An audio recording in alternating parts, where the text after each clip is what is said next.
What you're hearing is Hardie Fiber Cement Siding living up to its reputation as the siding that helps resist weather damage, no matter what Mother Nature throws its way. James Hardie knows how important a reputation is, especially when you're a home builder. That's why Hardie products withstand the elements better than wood-based siding, with styles to match their strength. Because when home builders work with us, we deliver our best so they can look their best. Protect your reputation with exterior products by James Hardie. Ask any grieving person and they'd all agree. No matter how much time we are given with those we love, it is never enough. No matter if those we have lost died old or young, suddenly or after a long battle with disease or age, for those of us left behind, all we want is more time. More time to spend with one another. Just a few more fleeting moments to convey how much we care for them or miss them. Humans have been desiring these final conversations for as long as we have grieved deaths. Hundreds of millions of people across every continent and throughout time. The aching to connect with our dearly departed is universal. Many cope with this need through prayer or seeking the aid of mediums. While at times this is certainly comforting, these avenues can lead to one-sided conversations or putting trust in a stranger in hopes that what they are communicating back to you is true. And while this is more than enough for some, others wanted to take it a step further. They wanted to know with absolute certainty they had a direct line to the spirit world and that their person was on the other end, kind of like picking up a telephone and dialing straight to the other side. Hey, now that is an idea. Welcome to National Park After Dark.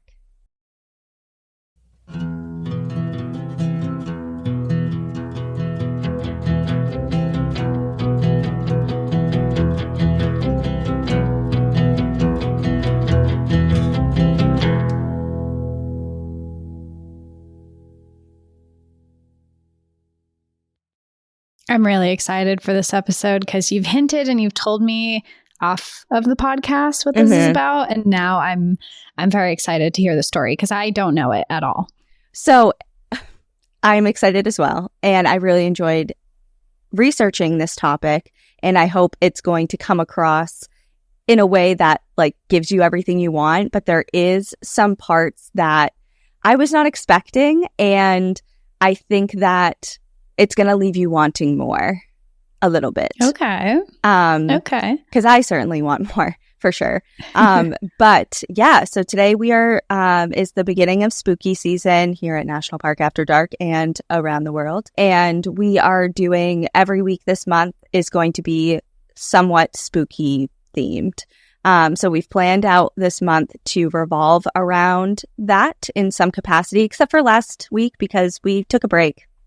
Yeah, if you're looking for an episode that happened last week, it didn't happen. I'm not sure if we ever announced that outside of social media, but last week we did take a break, but we're back. Yeah, we're back, baby. And today we are going to a national historical park in New Jersey. Fun. Oh, New Jersey. We haven't been there yet. No. For the podcast. Yeah. I've briefly been there and not for the podcast, but yeah, it's a cool. I've only ever driven through New Jersey. That's my only experience there. Well, it's funny because I was thinking back at our episodes and just confirming we hadn't. And there is another story from New Jersey that I really want to do, oddly enough, that I could have done this month, but I think I'm going to give it a break because I have some other ideas, but it's just fun. Is it the Jersey Devil? It is, yeah, the Pine Barrens. We have people request that all the time, so I think you should do it at some point. I feel like sometimes because I just listen to so many true crime, paranormal mashup, legend lore, historical podcasts, like that story is told so often that I feel that maybe I don't want to like throw my hat in the ring in it in regards to it as well. Hey, I'm the person to tell because I haven't listened to any of those and I haven't heard the story a single time. So if you need someone to talk to that has no idea what you're talking about, I'm your girl because I have not heard that story. Okay, well, I'll consider it. But thank you. Today, we are going back in time to New Jersey. It was a brisk winter night and the wind was howling through the trees when they all gathered. A group of scientific minds shook off the chill of the evening as they stepped into their friend's laboratory at 211 Main Street in West Orange, New Jersey. They had heard rumors of the anticipated demonstration, but their friend had been tight-lipped about his newest project. They settled in as the lights were shut off, and a soft electrical humming noise began thrumming from a machine on a nearby workbench. Next, a beam of light, similar to a motion picture projector, was shot from the device into a photoelectric cell, a device used to convert light energy into electrical energy. From the darkness, the inventor cleared his throat and explained what the audience was seeing. He explained how the machine functioned, that the light on the cell would recognize any disturbance to the beam of light, no matter how small, and that disturbance would then be displayed on a nearby meter, a confirmation to the operator or witness that something was present, even if it could not be seen with the naked eye. The crowd exchanged some confused glances. These components of this new machine were familiar to them, being of the scientific community. Many of the attendees recognized the parts by name, but fashioned together in this way, they were a little bit lost on its purpose. Likely sensing the air of confusion, the great inventor paused, perhaps for dramatic effect or preparing himself for the big reveal, before stating, "I have been at work for some time building an apparatus to see if it is possible for personalities which have left this earth to communicate with us, a machine which could be operated by personalities which have passed on to another existence or sphere." There were likely some looks exchanged amongst the audience, the silent, quick glances that conveyed, "What did he just say?" and perhaps some raised eyebrows. This was Mr. Thomas Edison speaking, after all, the Wizard of Menlo Park, one of the greatest inventors of all time, known for his systematic and methodical scientific approach to all things. Equal to his allegiance to the scientific method, however, was his public dismissal of spiritualists, or more specifically, those who claimed to have the ability to speak to the dead. But Edison had another surprise in store for that evening. There were others in the audience that night whom the scientific community, by and large, had historically not taken seriously. Spiritualists, mediums, clairvoyants, and channelers who had taken to table tipping, tea leaf reading, and Ouija boards to convey messages from the departed. People that for most of this great inventor's life, he had largely dismissed or outright mocked. After all, he was a scientific skeptic, but a scientist through and through, and tonight he needed their help. The lights remained off, candles were lit, and the mediums were invited from their seats to the front of the room. Voices hushed as the mediums gathered, the candles flickered, and the steady hum of the machine filled the air. For decades, Thomas Edison posed questions, the first step of the scientific method. But this night, his question was one that millions of people have pondered, either out loud or privately, for centuries. When a person died, did they truly cease to exist? He wondered if our consciousness disappeared, or did it have an essence of ourselves, our personality? Did it linger in this dimension? Or perhaps, did they somehow become translated into another form of being that reached beyond our five senses? And if the latter was true, could an invention be created to become our sixth sense, a way of perceiving what we could not? Edison had already formed a hypothesis. He believed our memories are groupings of electrons, which he dubbed life clusters, which he claimed defined individual people. Those life clusters, Edison argued, survived past this physical reality and thus could be contacted through a channel of communication, one that he was hoping to create, called the spirit phone, one whose prototype was now sitting before this hushed crowd, humming and waiting as a medium spoke up. "Is there anyone here with us?" The seance, experiment, commenced, and all eyes were glued to the spirit phone, waiting for an answer. I'm so interested in this. Okay, if my history teachers ever taught me this in high school, I apologize, but I feel like I learned a lot about Thomas Edison, and I don't remember learning never about seances. That's so cool. Like, I feel like I've never associated seances and a spirit phone with Thomas Edison. I would 100% agree with that. And there's a reason for that that we'll kind of get into in a little bit. But this was very under wraps, hush hush, and at the very end of his life. This wasn't something that he was really renowned for, known for. I mean, the guy, like you said, I remember learning about Thomas Edison. Everyone does. I don't remember when, at what point. If I want to say 5th grade. So before this... 4th, 5th, and 6th grade. All three. Before this episode, if somebody came up to me on the street and was like, name one thing that Thomas Edison invented, I think I would have just thrown out like, I don't even know like what I would have thrown out. Do you know? Honestly, no. I remember he was an inventor, but and that's about it. Yeah, so that's about it. Yeah. So I mean, if my history teachers ever did mention it, I probably wouldn't remember either, I guess. But yeah, which is kind of embarrassing. It's like actually really embarrassing, especially because as I kept reading more and more about him, it all kind of came back. So it'll come back for you as well. But kind of like I alluded to before, he was for a large part of his life, a big reason you probably didn't hear about this is because he was not in the camp of afterlife belief. And I guess afterlife belief isn't really something that you learn about as an elementary school 4th grader. That as well is also a good point. Yes. So basically, maybe it should be. Maybe I feel like in some Montessori school somewhere it is. And I love Montessori schools. I think they're so cool. I know. I wish I could go back in time and be a Montessori school student, but maybe in the next life. So anyways. Yeah. What in the world would prompt Edison to attempt such an invention? Despite the last time we may have thought about him, Thomas Edison is in much of our day-to-day lives. His inventions light up our cities, created the first municipal power supply grid, and made it possible for early musical artists to preserve their works on phonograph cylinders.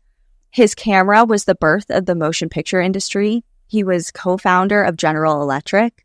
He is cemented in history as one of the most brilliant minds and one of the most prolific inventors. He was granted more than 1,000 patents in his lifetime. To be exact, it's 1,093. And that record held for over 80 years.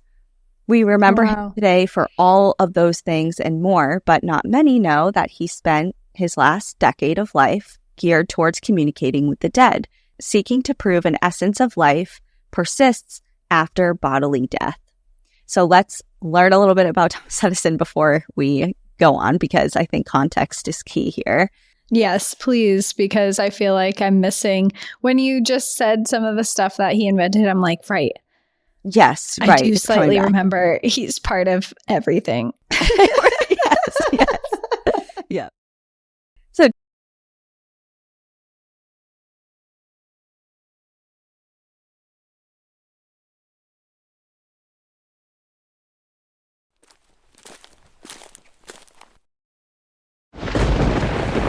What you're hearing is Hardie Fiber Cement Siding living up to its reputation as the siding that helps resist weather damage, no matter what Mother Nature throws its way. James Hardie knows how important a reputation is, especially when you're a home builder. That's why Hardie products withstand the elements better than wood-based siding, with styles to match their strength. Because when home builders work with us, we deliver our best so they can look their best. Protect your reputation with exterior products by James Hardie. Thomas Alva Edison was born on February 11th, 1847 in his family home in Milan, Ohio. The seventh child to Samuel and Nancy Edison, Thomas was fascinated with the world from the very beginning. His working-class family had actually lost 3 children the same year that Thomas was born and decided to move west to Port Huron, Michigan for better employment opportunities and more opportunities for their growing family. By age 7, Thomas was enrolled in a local school, but quickly he turned out to be a quote-unquote difficult student. He was really restless. He was super bored by the curriculum, like bored to tears. He was really fidgety. He just was not interested in anything that class was about. And it got so bad to the point that a teacher kind of called him out in front of everybody, scolded him, and called him out in front of all the other students for his behavior. And when Thomas went home to tell his mom about the incident, she, as a response, pulled him directly from school and took it upon herself to nurture her son's creativity and desire for learning that didn't abide by the standard curriculum and school norms for the time. Wow. From then on, Thomas was homeschooled by his mom, who was a former teacher herself, and his mind blossomed. He became an avid reader, had an exceptional memory, and excelled in all subjects, but none captured his mind as much as the sciences. It wasn't long until he was conducting his own experiments in the basement of his family home in his homemade laboratory. Approaching adolescence, he read the works of Newton, Ben Franklin, Francis Bacon, and Galileo regularly. He taught himself Morse code, and he studied all the time. Like any free hour he had, aside from being homeschooled, he was studying on his own. I wish my brain worked like that. I feel like it would be way too busy. I'm Maybe. good with my level of intelligence. Where it's at. I'm good with that. I don't know. I feel like it's almost a superpower.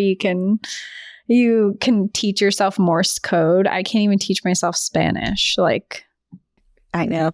Some of us are Ben Franklin's. I mean, Thomas Edison's. See, what am I talking about with the intelligence level displayed?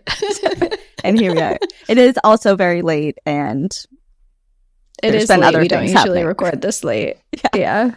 So anyway, excuse me. People are going to be like, you shouldn't be talking about this. Yeah, well, I am. So. So there. Maybe I'm too tired because this is so funny to me. I know. We're losing it a little bit. Okay. So back to Thomas Alva Edison. By the age of 12, he had his first job. He was selling goods on railroad cars. And with his brilliant and entrepreneurial mind, he soon created and reported for and edited and published a newspaper for the train to sell to the passengers that he created himself and sold himself, and kind of started in like one of the first subscription services for all. Wow. He's not even a teenager yet. And he did this all out of the baggage train of the car. Like that's where he produced this newspaper. And the car also served as a mobile chemistry lab for him because, again, he loves science. He's all about it, even when he's working his other job. So he would work, sell newspapers, and then do chemistry experiments on the baggage car of this train. And what a childhood.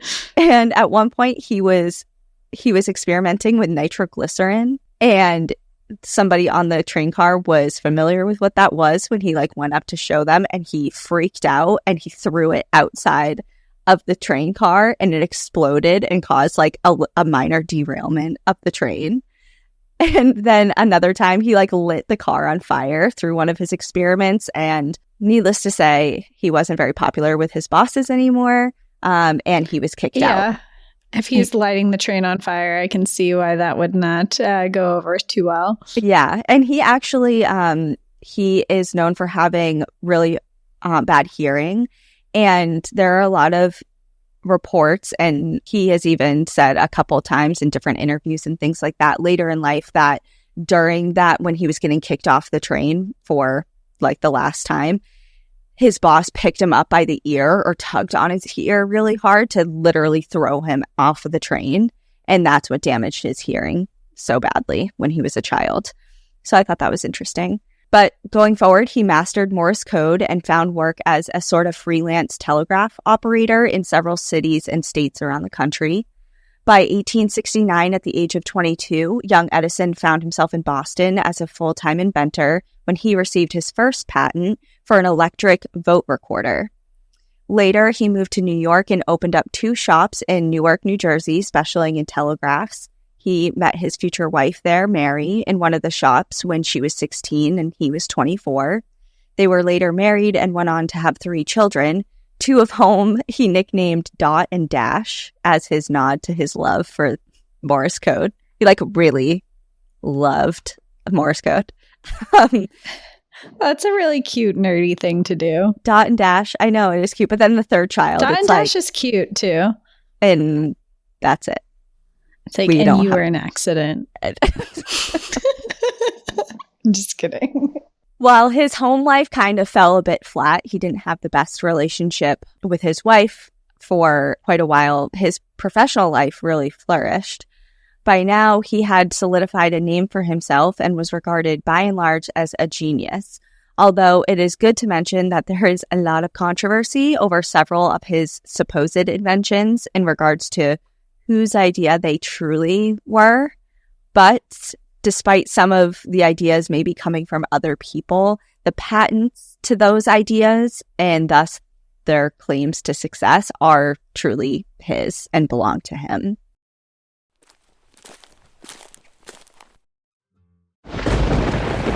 What you're hearing is Hardie fiber cement siding living up to its reputation as the siding that helps resist weather damage, no matter what Mother Nature throws its way.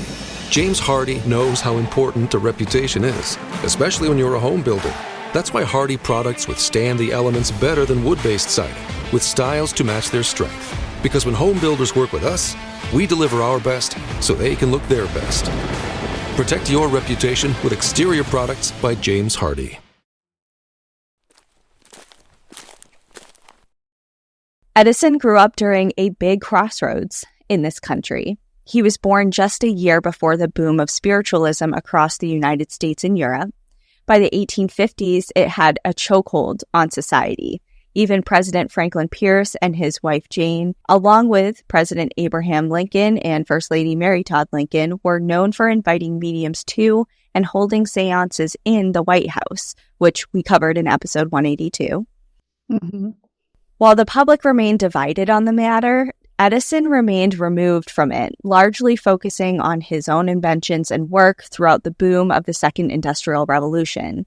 Although he did sit at seances conducted by one of his employees named Bart Reese, who was a clairvoyant and medium, and he did have a lot of works from famous mystics like Emanuel Swedenborg in his own personal library. So he did show an interest, at least, in maybe understanding what it was about without fully subscribing to it. Okay. The desire to connect with deceased loved ones is nothing new, and that hope has never gone away, although there have been times in history where it has spiked, mostly in the wake of large-scale death events. For example, in the years following the Civil War, only added fuel to the fire of spiritualism and the desire for connection to deceased loved ones. Hundreds of thousands of widows, orphans, and childless parents flocked to mediums for their chance to connect with family who they had lost in the bloodiest war ever fought on American soil. And we also covered an episode on that with Two Girls, One Ghost. Mm-hmm. Remember we did that crossover with them? Yeah, it was sometime around this time last year. Yeah, that is true. Throughout all of human history... What was that? Did you hear that? Yeah. I don't know. You're awakening the spirits. I am, and I'm actually kind of a little... That was freaky. I don't know what that was. It sounded like something fell. It did, but I don't know what. I'm kind of trapped in between a bunch of cords to I can't really go see. Okay. Is anyone here with us? Okay, hold on. I'm nervous. Okay, well, let's keep going. And, if anything is with us, then it needs to, blink my light. What light? The light that's on my face. This ring light. Oh, the ring light. Okay. Yeah. Then very we'll specific. Really know. I like it. Yep. And this is on video. We're on YouTube now, so you can watch this all go down if it happens. If it happens, yeah. I kind of hope it doesn't until the very end, so I can just get through this. Yeah, get through this. All right. So throughout all of human history, the desire to understand death and what follows has been woven into our experience. but not until the 1880s was science introduced to the scene and likely began to pique Edison's interests specifically. The Society for the Psychical Research and the American Society for Psychical Research were founded, which applied scientific analysis to paranormal events for the first time, creating a new way to study and research psychic phenomenon, which prior to was left up for individual interpretation and trust in whoever you're going to see, whether it was a medium, a channeler, or a psychic, clairvoyant, whatever you want to call them. There was no way to measure what they were saying. No science was behind it.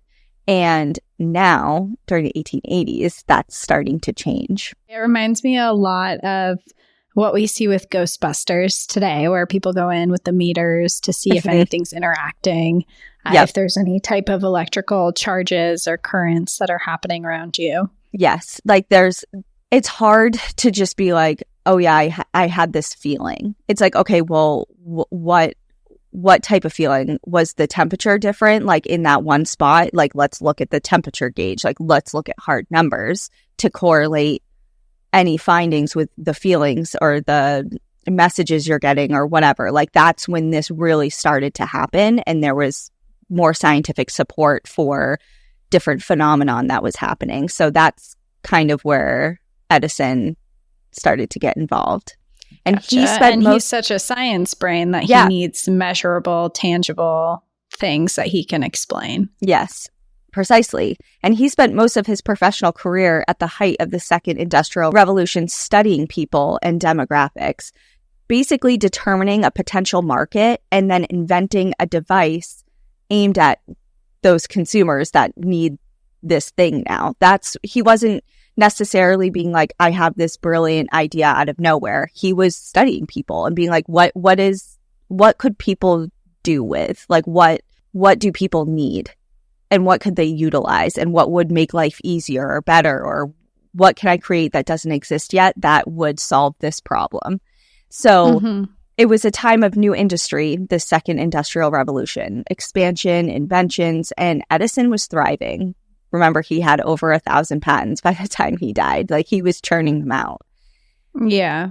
Among his achievements is the incandescent light bulb, the motion picture camera, phonograph, central power station, vote recorder, improvements to the telegraph and the telephone, the phonograph, and the alkaline storage battery.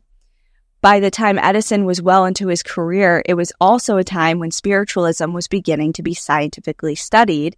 And in that crossroads, he had an idea that would bridge both worlds. As I mentioned, Edison had been vocal about his beliefs for a long time, that most psychics and mediums of the time were hoaxes that kind of just preyed upon the vulnerability of those in deep grief. Especially at that time in history, just as we mentioned after the Civil War, when our nation was just collectively grieving and mourning, so too was the nation and the world mourning the loss of millions and millions of people who died during the Spanish flu pandemic. On the other side of the coin, though, he thought there could be some science to what these mediums practiced. Perhaps it was another calculated invention, one which he wanted to build to fit a need that he saw arise in society in deep grief and mourning, or maybe it was his own genuine curiosity. But either way, he began his work on a spirit phone. A staunch believer in Einstein's theory of special relativity, that nothing truly faded out of existence, Edison believed that the universe was made up of eternal matter that was neither created nor destroyed, and that all of life on Earth was purely a physical manifestation of that energy. Thinking that perhaps the energy of the deceased could be amassed to exert pressure on our reality, his desire was to invent a machine that would allow waves of energy to pass through it and be registered on a meter. He then compared the way that he envisioned this working as if, like, you're speaking, a human voice is speaking into a megaphone, and the megaphone, that device, increases the volume of our voice and how far it travels. So he's basically trying to find a machine that's going to amplify even the slightest energetic signatures.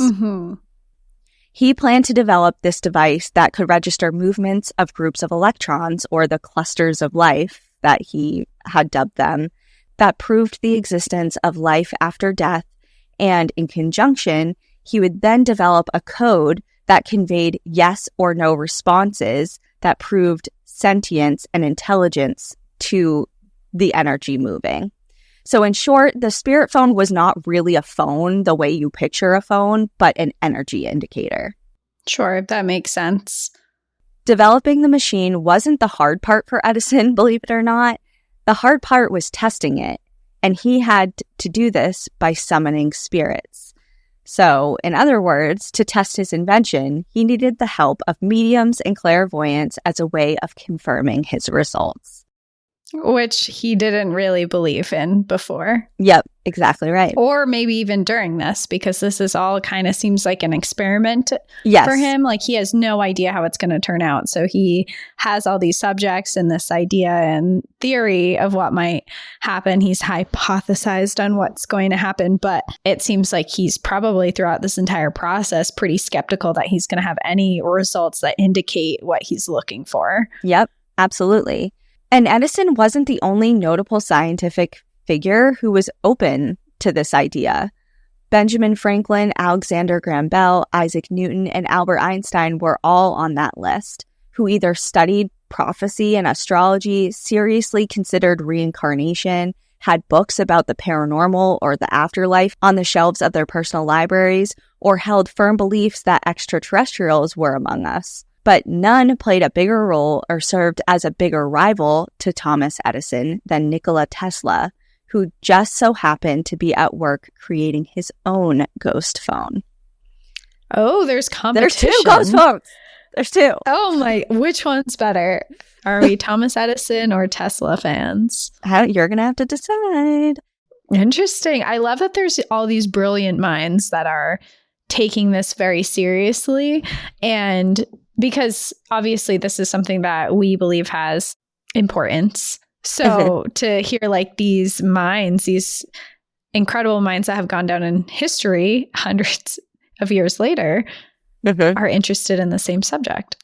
Yeah. And I think that's what was so intriguing about this story, is that not that you need backup from others to hold your own beliefs, but when you have people like Thomas Edison and Nikola Tesla and Albert Einstein, you said, and Isaac Newton, like, okay, then like you're all in the corner of believing that there is something to this, whether or not it's your exact belief or not. Just to have all of them at least intrigued by the idea it just adds a layer of, I don't know, validity. Validity. Yeah.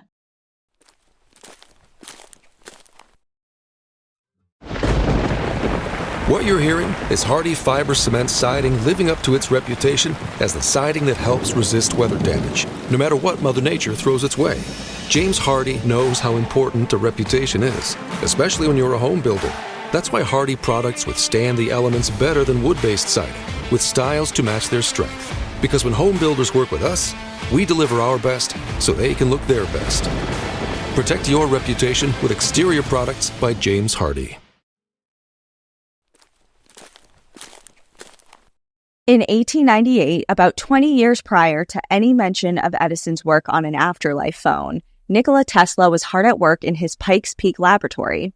He was conducting research on weather, specifically thunderstorms, and to do this, he constructed receivers to use radio frequency that would indicate approaching storms.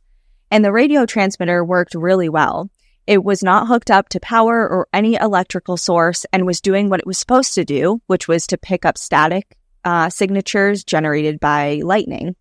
However, it was also picking up other signals, ones in which Tesla was unfamiliar with. Initially, his observations of these mystery signals terrified him.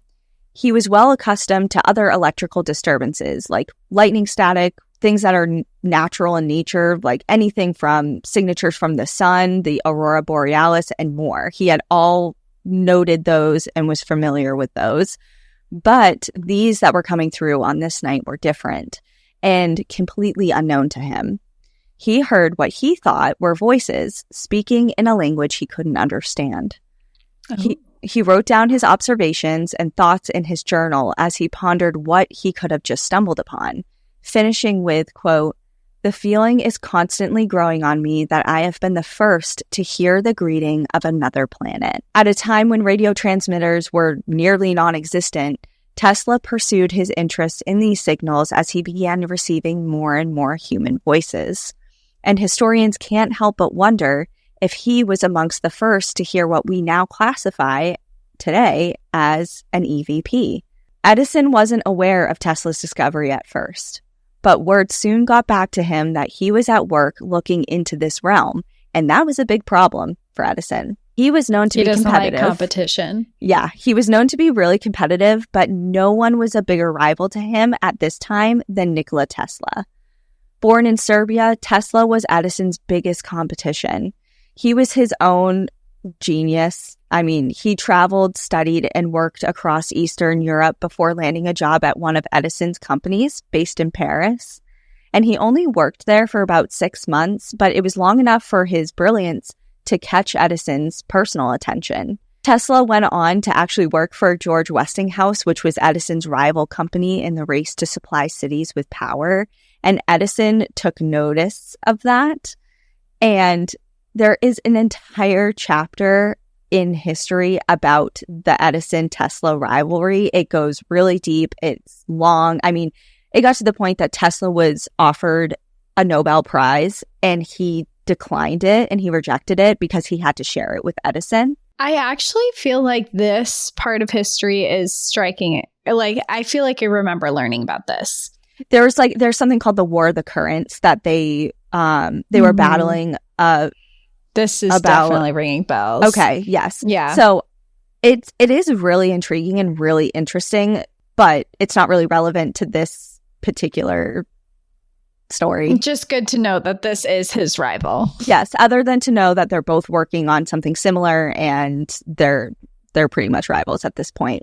But just know that Edison was keeping a really close eye on Tesla because he wasn't just his main competitor, both intellectually and business-wise. He just wanted to know what he was up to, what he was patenting, working on, what his beliefs were, like where his work was headed. He just always had tabs on Tesla.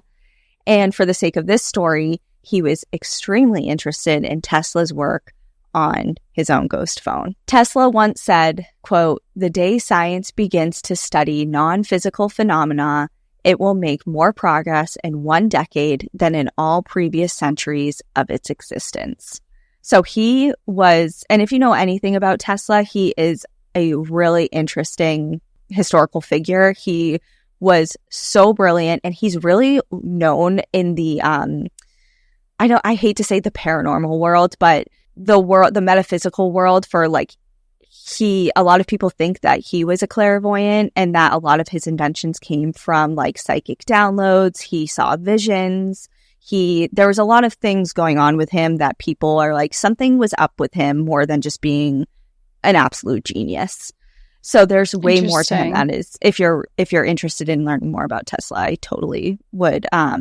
There's a book I'll recommend after this that I read in part for this episode that goes deep into that realm.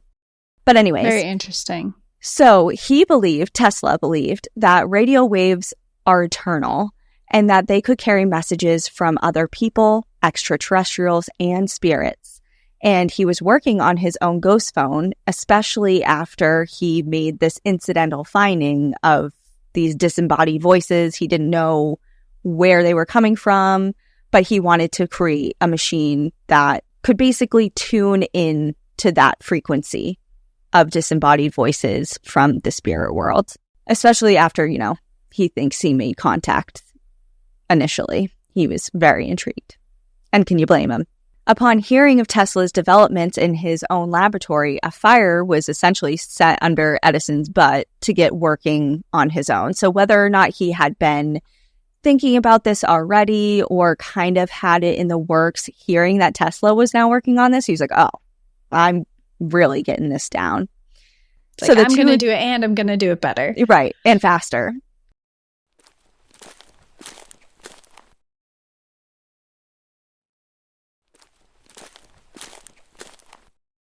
The two inventors worked privately on their own instruments, Tesla on a radio, and Edison more on that energy indicator that I described before, both with the goal of proving there is more to life than here in the physical world. Two of history's most brilliant minds were convinced there was something to this, yet they both died before they could achieve their goal of an afterlife communication device. Wait, they're not even alive for this invention? They both died before they could do the spirit phone or anything? Yeah. So, what I was describing before of that night with Edison, and he had the little prototype. It was a prototype. It's not like he created this and it worked. It was just the beginnings of a project. Oh, okay. All right. Plot twist, Thomas Edison speaks on the spirit phone. Imagine. While Tesla's personal notes detail their rivalry on the subject, Edison's estate deleted all mentions of the ghost phone from all of his notes, personal diaries, and research. We know that he was working on developing it, and his stance on the afterlife communication based on Tesla's accounts and interviews that Edison gave to a major newspaper at the time. But strangely, after his death, all the evidence of one of his final projects was just completely erased. The Edison estate claims to not have seen any evidence of designs or prototypes in any of Edison's work, despite the interviews that he gave in the 1920s, stating that he was working on such a device and detailed that quote-unquote seance. I wonder why they would delete all that information. Do you know? I don't know. It's sketchy. The seance that winter evening went for hours, but didn't produce any results that Edison could accept.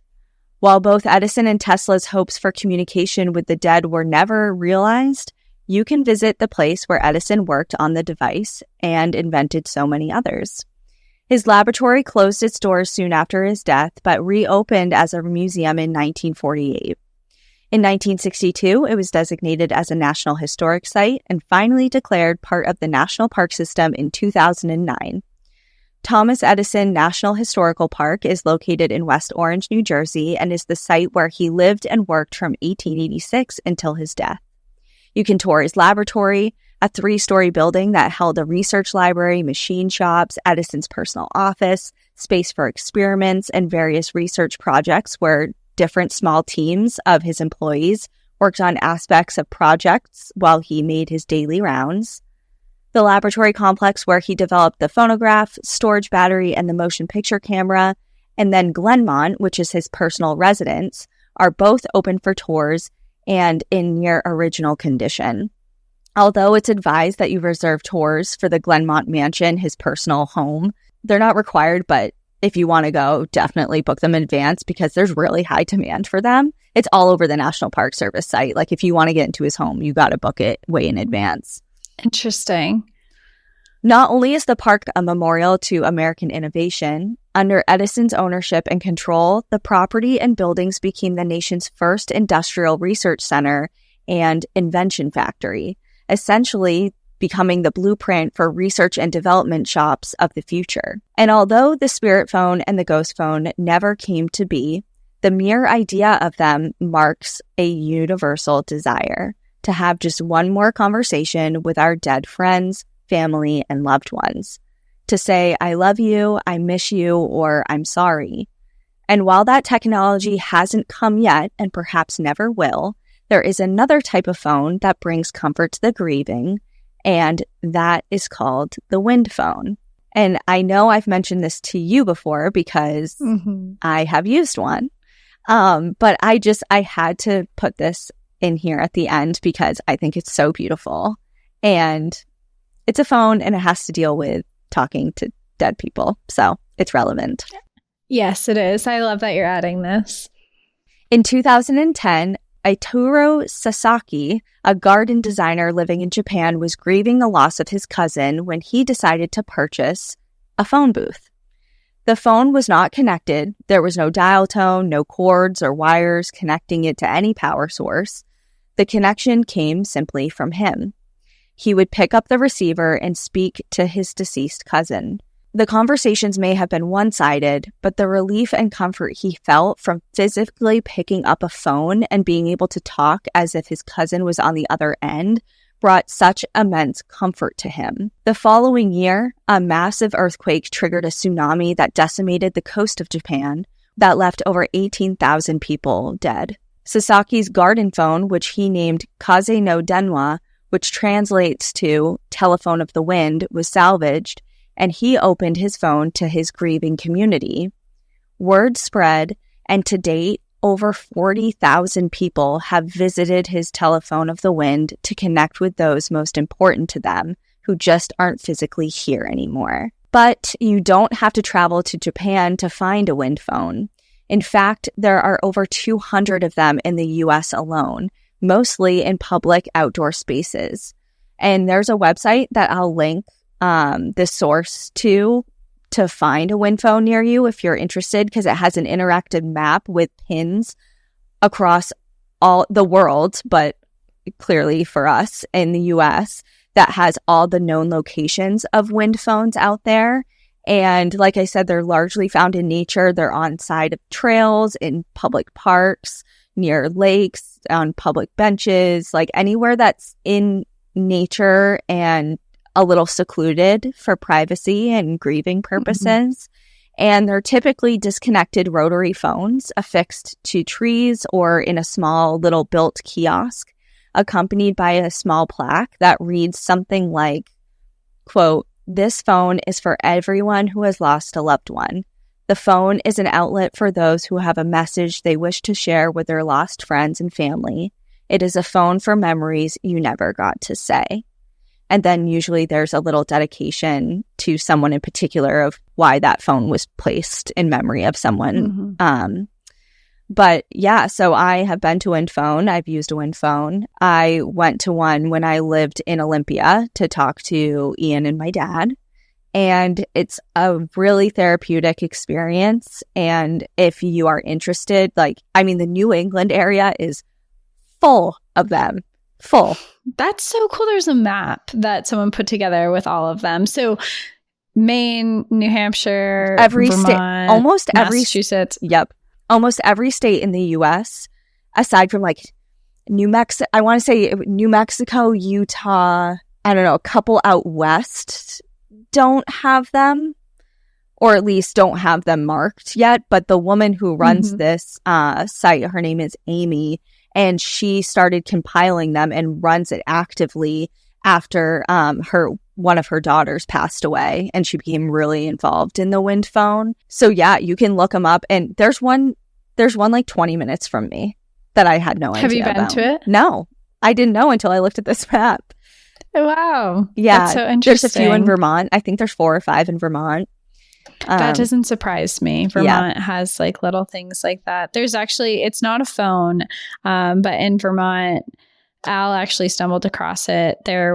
He was out on a trail one day, and he's out on this trail, not near a road or anything like that. And he came across a mailbox, and on the outside of the mailbox, it said Dad. And then when you open it up, there was a spot where you could write letters to your dad. And it had hundreds of people had filled this out too. And a lot of it was to people who had dads who had passed away. And then there were others that were letters to their dad if they didn't have communication with them anymore, but a therapeutic way to speak to their fathers, which is really nice. It's so beautiful. And I think that anyone who is even vaguely interested in how that would feel should try it, because there is something, especially with the wind phone, there's something about picking up a physical phone receiver and putting it to your ear, dialing their number, and talking.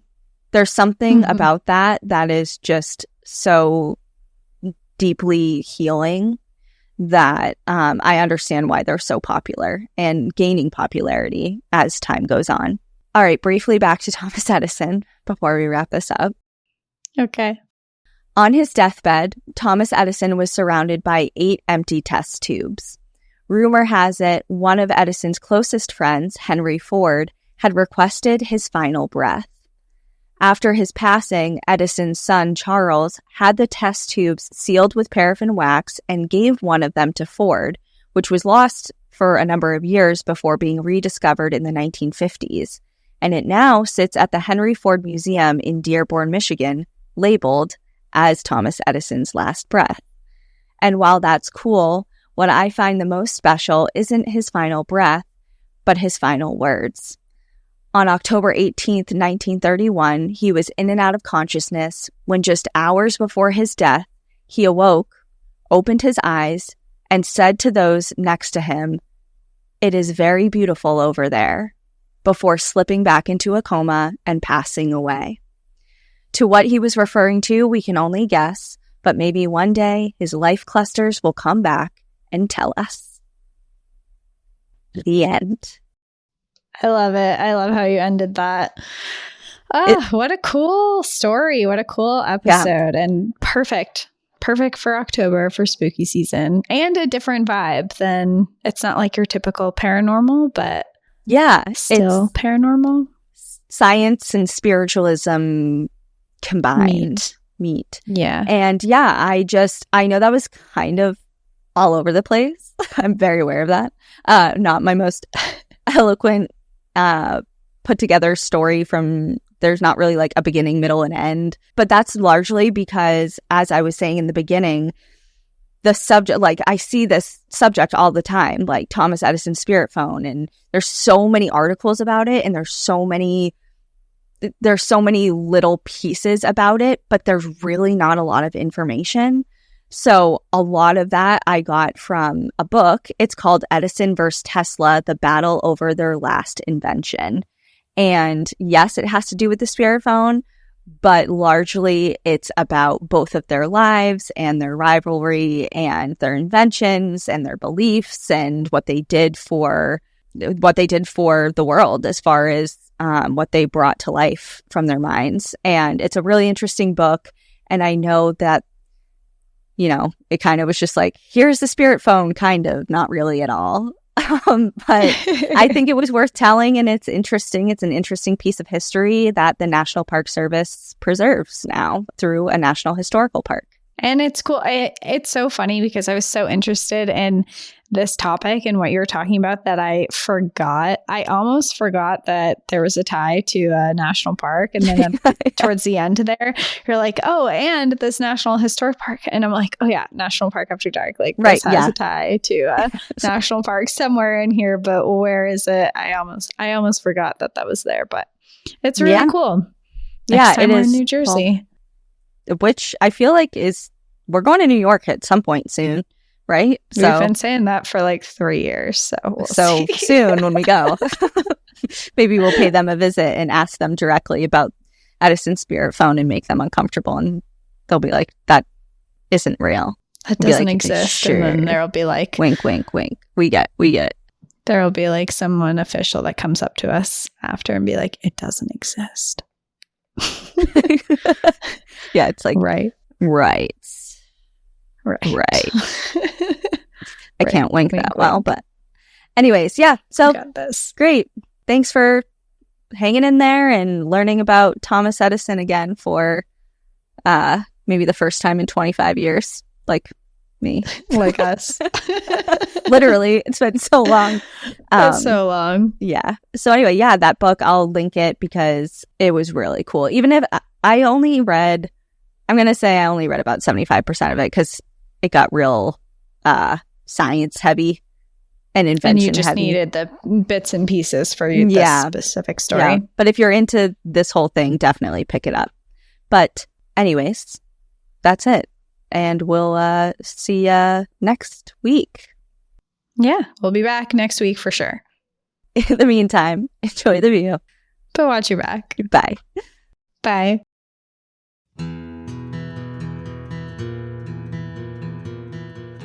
Thank you so much for joining us again this week. If you have a trail tale or story suggestion, send us an email at stories@npadpodcast.com. Follow us on Instagram and Facebook at National Park After Dark and on Twitter at NPAD Podcast. Join our Outsiders Only community on Patreon or Apple subscriptions to listen ad-free, unlock monthly bonus episodes, and exclusive content. And remember, when you support our sponsors, you are supporting our show. For our exclusive discount codes and source information from today's episode, check out the show notes. For more information on our show, our book recommendations, merch updates, and more, visit our website at npadpodcast.com. And please rate, review, and subscribe from wherever you listen to podcasts.